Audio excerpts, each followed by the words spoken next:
नमस्कार दोस्तों, स्वागत है आपका एक बार फिर से आपके अपने YouTube चैनल पर। दोस्तों, आज की इस वीडियो में हम आपको बताने वाले हैं विजय एकादशी की पौराणिक कथा। इससे पहले अगर आप लोग इस चैनल पर नए हैं और चैनल को अभी तक सब्सक्राइब नहीं किया है, तो चैनल को सब्सक्राइब करें और साथ ही बेल आइकन को प्रेस कर लीजिए ताकि जैसे ही वीडियो अपलोड की जाती है, उसकी नोटिफिकेशन आप लोग को मिल सके।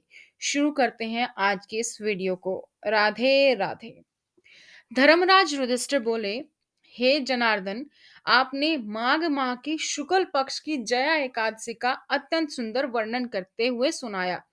अब आप फाल्गुन मास के कृष्ण पक्ष की एकादशी का क्या नाम है तथा इसकी विधि क्या है, कृपया करके आप मुझे बताइए। श्री भगवान बोले, हे राजन, फाल्गुन मास के कृष्ण पक्ष की एकादशी का नाम है विजय एकादशी। इसके व्रत के प्रभाव से मनुष्य को विजय प्राप्त होती है। यह सब व्रतों से उत्तम व्रत है। इस विजय एकादशी के महात्म्य के श्रवण व पठन से समस्त पाप नाश को प्राप्त हो जाते हैं। भयंकर शत्रुओं से जब आप घिरे हो और पराजय सामने खड़ी हो, उस विकट स्थिति में विजय नामक एकादशी आपको विजय दिलाने की क्षमता रखता है।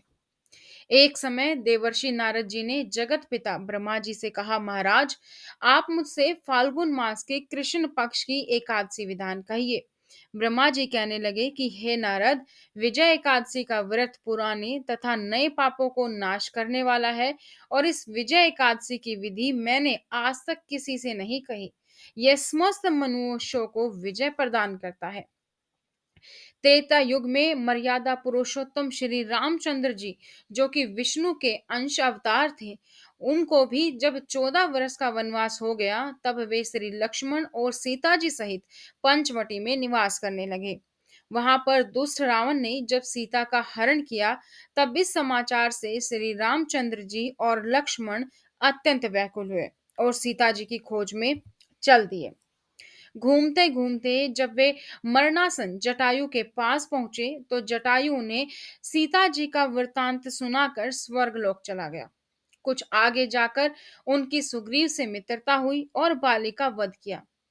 हनुमान जी ने लंका में जाकर सीता जी का पता लगाया और उनसे श्री रामचंद्र जी और सुग्रीव की मित्रता का वर्णन किया। वहां से लौटकर हनुमान जी ने भगवान राम के पास आकर सब समाचार कहे।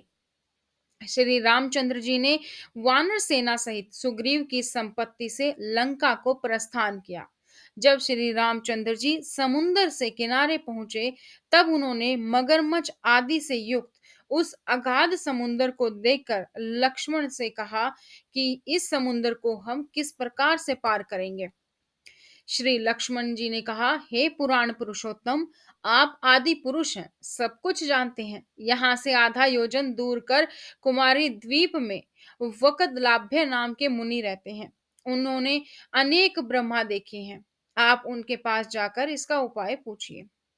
लक्ष्मण जी के इस प्रकार के वचन सुनकर श्री रामचंद्र जी वकदालभ्य ऋषि के पास गए और उनको प्रणाम करके बैठ गए। मुनि ने भी उनको मनुष्य रूप धारण किए हुए पुराण पुरुषोत्तम समझकर उनसे पूछा कि हे राम, आपका आना कैसा हुआ। रामचंद्र जी कहने लगे कि हे ऋषि, मैं अपनी सेना सहित यहाँ आया हूँ और राक्षसों को जीतने के लिए लंका जा रहा हूँ।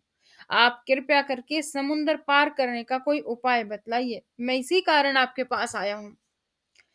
वक्दलभ्य ऋषि बोले कि हे राम, फाल्गुन मास के कृष्ण पक्ष की एकादशी का उत्तम व्रत करने से निश्चय ही आपकी विजय होगी। साथ ही आप समुंदर भी अवश्य पार कर लेंगे। इस व्रत की विधि यह है कि दशमी के दिन स्वर्ण, चांदी, तांबा या मिट्टी का एक घड़ा बनाएं। उस घड़े को जल से भरकर तथा 5 पल्लव रख वेदिका पर स्थापित करें। उस घड़े के नीचे सतनजा रखें और ऊपर जौ रखें। उस पर श्री नारायण भगवान की स्वर्ण की मूर्ति स्थापित करें।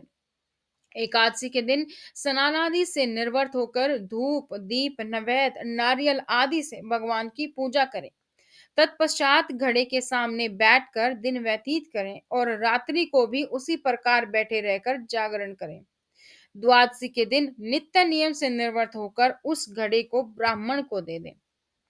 हे राम, यदि तुम भी इस व्रत को सेनापतियों सहित करोगे तो तुम्हारी विजय अवश्य होगी। श्री रामचंद्र जी ने ऋषि के कथनानुसार इस व्रत को किया और इसके प्रभाव से दैत्यों पर विजय पाई। अतः हे राजन, जो कोई मनुष्य विधि पूर्वक इस व्रत को करेगा, दोनों लोकों में उसकी अवश्य ही विजय होगी। श्री ब्रह्मा जी ने नारद जी से कहा कि हे पुत्र, जो कोई इस व्रत के माहात्म्य को पढ़ता या सुनता है, उसको वाजपेयी यज्ञ का फल प्राप्त होता है। ये थी दोस्तों आप लोगों के लिए एकादशी की कथा। इसी तरीके से हर एकादशी, पूर्णिमा, अमावस और भी वारों की कथा जानने के लिए, हर पर्व, तीज, त्योहार के बारे में जानकारी जानने के लिए चैनल को सब्सक्राइब करें, साथ ही बेल आइकन को प्रेस कर लीजिए ताकि जैसे ही वीडियो अपलोड की जाती है उसकी नोटिफिकेशन आप सभी लोगों को मिल सके। आज की इस वीडियो में इतना ही, फिर मिलेंगे नई जानकारियों के साथ, तब तक बने रहिए इसी चैनल पर। धन्यवाद।